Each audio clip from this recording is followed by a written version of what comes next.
तो भाई अभी तलक तो आप ये देखते चले आए हैं कि अगर हमारे पास एक फंक्शन हो जिसमें तसलसल टूट रहा हो और ये तसलसल टूट रहा हो बिल्कुल सी पे, यानी x इज इक्वल टू सी पे, और यहां हम इसकी हद निकालना चाहें तो इसका मतलब यह है कि हम दाईं और बाईं समत दोनों समतों से x एक्सिस पे c की तरफ बढ़ते हैं, और ऐसा करने में हम हर x पे फंक्शन की कद्र निकालते हैं। बाय दी वे ये फंक्शन है y is equal to F of x का, और जैसा कि मैं कह रहा था कि हम हर x पे, ये वाले x पे फंक्शन की कद्र निकालेंगे, फिर ये वाले x पे हम फंक्शन की कद्र निकालेंगे, और करते कराते हम y इज इक्वल टू सी के बहुत नज़दीक आते जाते हैं। बाय दी वे ये y is equal to F of x का फंक्शन है जो कुछ भी हो सकता है,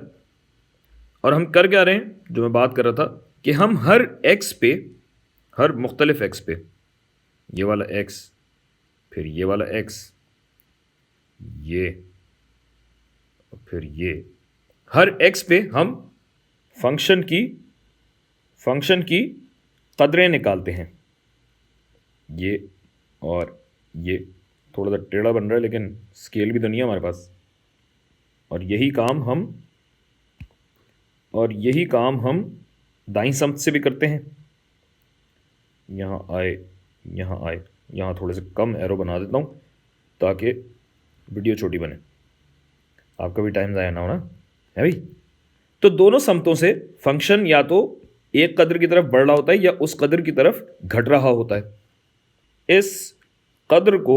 हम नाम देते हैं एल। याद रखिए कि ये फंक्शन की कदर नहीं है, ये वो कदर है जिसकी तरफ फंक्शन बढ़ता हुआ नजर आता है जब जब एक्स सी के करीब आता जाए, और सी पे फंक्शन की कदर का वजूद नहीं है, इसी वजह से ये खाली गोला है। तो ये जो एल है ये कहलाती है लिमिट, यानी हद। तो इसे हम अपनी हद का नाम दे देते हैं, और ये बातें सारी आपको पता ही हैं। तो अगली वीडियो में हम इस पर थोड़ी सी और गुफ्तगू करेंगे।